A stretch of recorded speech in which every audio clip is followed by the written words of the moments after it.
Come in. Hi, Mr. Sherdoff? Yes. Hi, my name is Sheila. Hi, Sheila. I'm going to be your nurse today. Okay. How are you feeling? Okay. Today's my birthday. Oh, happy birthday! I want to get out of here. But, okay. I'm sorry that you're here in the hospital on your birthday. You know, it's insurance and all that. You got to do what you got to do, right? Yes, that's true. So, if it's okay with you, can I take a look at your wristband? Yeah, here you go. Okay, and then can you tell me what your name is, your full name? No, shirt off. Okay, and your birthday? 1667. And then can you tell me if you have any allergies? Yeah, shellfish. Okay, great. So as I'm looking at you, Mr. Sherdoff, I am noting that you are awake. You're talking to me, your airway is open, and you're breathing without distress. Can I ask you, Mr. Sherdoff, do you know where we are right now? The hospital. Okay, and how come you're here in the hospital? Well, the doctor wanted this for me to get a, what is it called? Observation, physical, I don't know. Okay. You know, just a well-being check. Okay, all right, and then do you know what the date is? Yeah, today's my birthday, 1667. It's 1967? Oh, today's date. I'm sorry, it's 1626. Ah, okay, good. New Year, right? Yeah, yeah. So I'm noting that you are alert, eyes open, talking to me, and that your orientation is 2-4. You're oriented to person, place, time, and situation. So the next thing I'm going to do is I would check vital signs.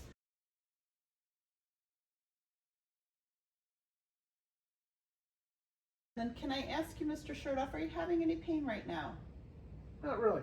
Okay. Not really. Would you say on a scale of 0 to 10?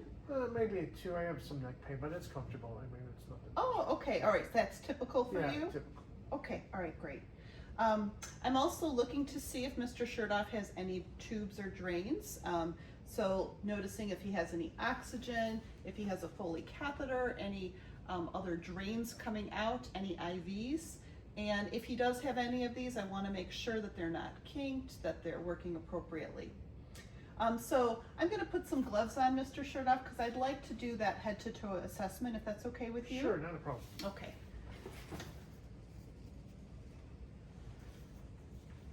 All right.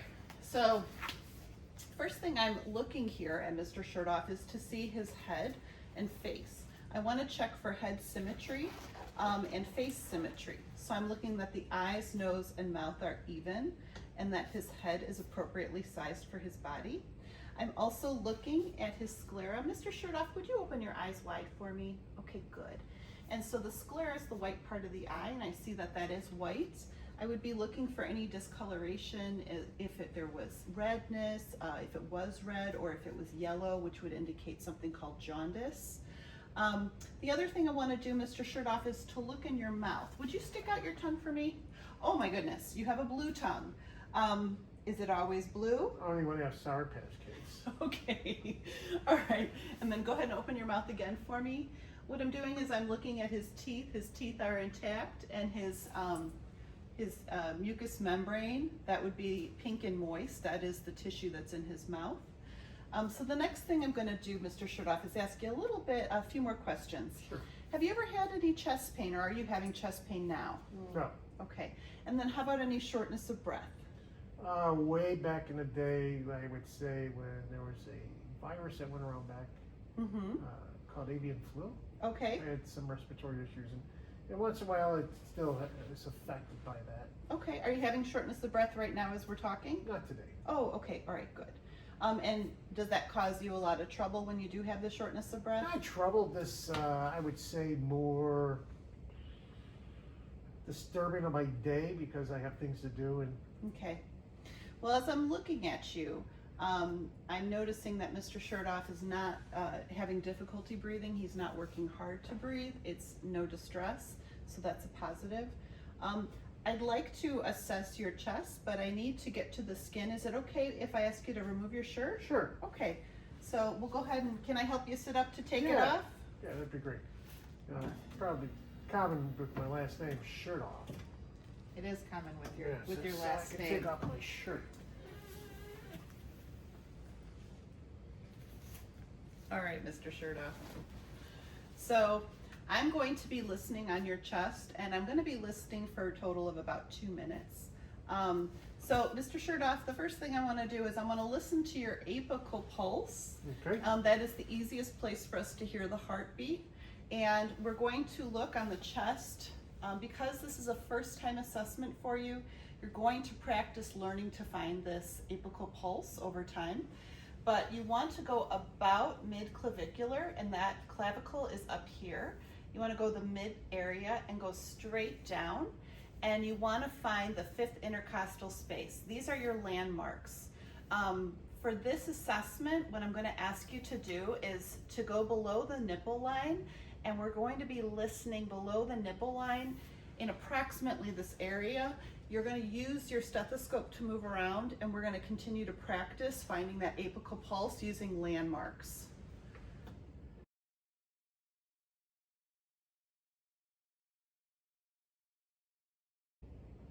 Once I find the apical pulse, I'm going to use my clock, and here I do have a clock with a second hand. I'm going to go ahead and count for a full minute. And then at the same time, I'm also going to be counting the respiratory rate of Mr. Sherdoff. I don't want to tell him I'm doing that because it might change his respiratory pattern. And we're going to say that 2 minutes has passed. Okay, Mr. Sherdoff, so your apical pulse is great. It's running at 84 beats a minute, and your respiratory rate is a nice and easy 16 respiratory breaths a minute. Is that good? That's excellent. Oh, that is excellent. in the normal. So next I'm going to listen to your lung sounds, okay? Sure. So first I'm going to listen on the front, and then I'm going to ask to help you sit up so I can listen on your back, okay? So let's listen on the front first. We're going to listen into 3 pairs on the front, and we use a motion where we go side to side so we can compare each side as we're progressing down the chest. So take some deep breaths in for me and out. Good. And you can breathe in and out through your mouth. Oh, fantastic.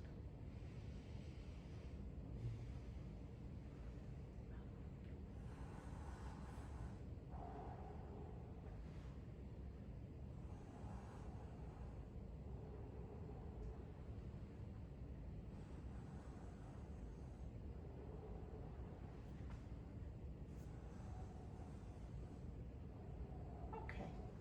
And then, Mr. Sherdoff, I'm going to ask you if you're able to sit up towards me. Can you turn towards me on the side of the bed?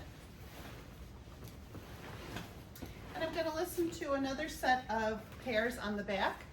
That's going to be down the back. So again, mouth open, breathing in and out. And then I'm going to go closer to the spine.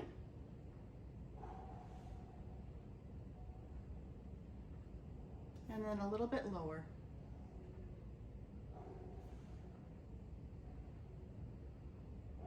Okay, thank you, Mr. Sherdoff. I appreciate that.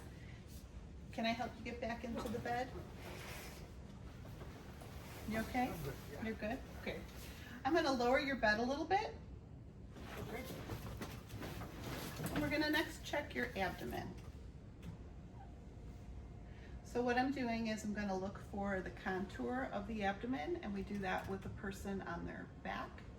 So is that okay for a minute? It's great. Okay. So I'm just looking at the side of the contour of the abdomen, and what I see is that Mr. Sherdoff's abdomen is rounded. It could be flat or rounded or very large, like you would see in someone who is pregnant or in somebody who has fluid in their abdomen. Mr. Sherdoff's is rounded and it's normal. The next thing I'm going to do is listen to your bowel sounds. Can you tell me the last time that you had a bowel movement, Mr. Sherdoff? This morning. This morning. Was it normal for you? Oh, yes. Ah, very good. Okay, so I'm just going to listen gently.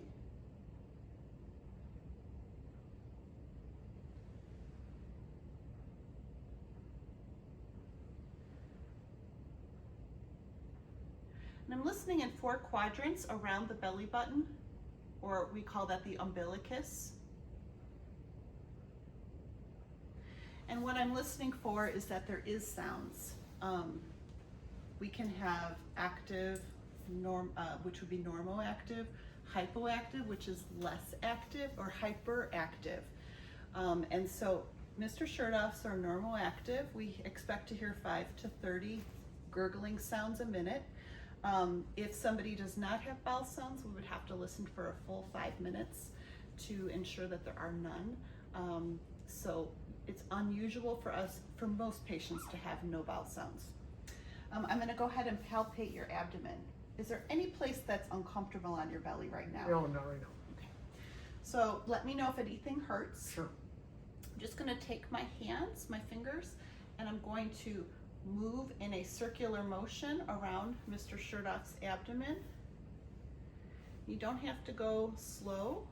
You can just, what I'm feeling for is any masses, lumps, anything I might feel under the skin. I don't feel anything. You feeling okay? Mm-hmm. Okay, excellent. The next thing I want to do is I'm going to check your upper and your lower extremities. Are you in a comfortable position, or do you want me to sit you up? I feel great. You feel great. Okay, great. So first I'm looking at your skin color, and your skin color looks to be appropriate for ethnicity. Your face does look a little flushed or reddened. Is that normal for you? Well, I nicked myself shaving, so Oh, I see. I think I might have had a bad, Okay, you do have a little. a dull razor, so maybe that's when my face is kind of. Okay, and your cheeks are a little bit rosy. Yes, yes. And that may be Mr. Scherdoff's underlying skin tone. We just make a note of it. All right, and so I'm going to go ahead and take my gloves off because I'm going to be feeling your skin. Okay, so take my gloves off, put those in the garbage. Okay, so I'm going to put my hands on your arms. Okay. Okay. So I'm running my hands down Mr. Scherdoff's arms, and I feel that they're nice and warm. I also am going to check the strength. So if you would, go ahead here and squeeze my fingers, and I'm only putting 2 fingers for him to squeeze. There, good, perfect. Nice and equal and strong. I'm also going to touch your arms. Can you tell me if you feel this? Yes. You feel it? Yes. Yeah? How about here? Mm-hmm. And here? Mm-hmm. Okay, great. And then can you bring your other arm up for me? I'm gonna check the radial pulses right now, and I'm putting my fingers in line with the thumb. This is where my radial pulse is located. It's in line with my thumb. And you want to use your fingers, because if you use your thumb to check for the pulse, your thumb has a pulse and it will not be accurate. So I'm using my fingers to find that radial pulse. I'm noting that it's nice, regular, as opposed to irregular. It's got a nice rhythmic pattern. It's strong. It's, I would say, a 2+. You could put your arms down, thank you. If the pulse was weak, it was hard to find, but palpable, we would call that 1+. If it was very strong, where I could put my finger down and it immediately feels like it's bounding, that would be 3+. Mr. Scherdoff's pulse feels nice and even, and what we would expect is 2+. Okay, so now I'm going to go ahead and move down to your feet. May I lift up your Sure. legs, your pant legs a little bit? Okay. Oh, I see you got scratches on your legs. Oh boy, do I ever. What are those from? Oh, it's from our. It's not really a puppy anymore, but we have 2 beagles. Okay. They both like to fight. The oldest one is about 8 or 9, and the youngest one's 3. So they like to. They scratch up your and legs? then they come after me. So yeah. So do you find that the scratches on your legs, do they heal pretty quickly? Yeah. Oh, excellent. Okay. So same thing with Mr. Scherdoff's legs. I'm going to go ahead and put my hands and feel down, and I feel that they're nice and warm. And I'm also going to be checking for any signs of edema, and that's where I kind of squeeze the shin area. I don't see any signs of edema. That's good. I'm also going to be touching your legs, Mr. Scherdoff, so let me know if you can feel this. Yep. How about here? Yep. And here? Sure do. And here? 10-4. Okay, great. I'm going to check for your pulses, your pedal pulses. The pedal pulse is in line with the great toe. So if you follow the great toe up about an inch or 2, you'll find a little area that's like a triangle, and you want to feel right there, and that's where you'll feel for the pedal pulse. It may take some practice. It is okay to ask for help when you're first learning this skill. And even as an experienced nurse, I have had to ask for help from peers when I find that it's difficult to find a pulse. We want to make sure the person has circulation in their legs.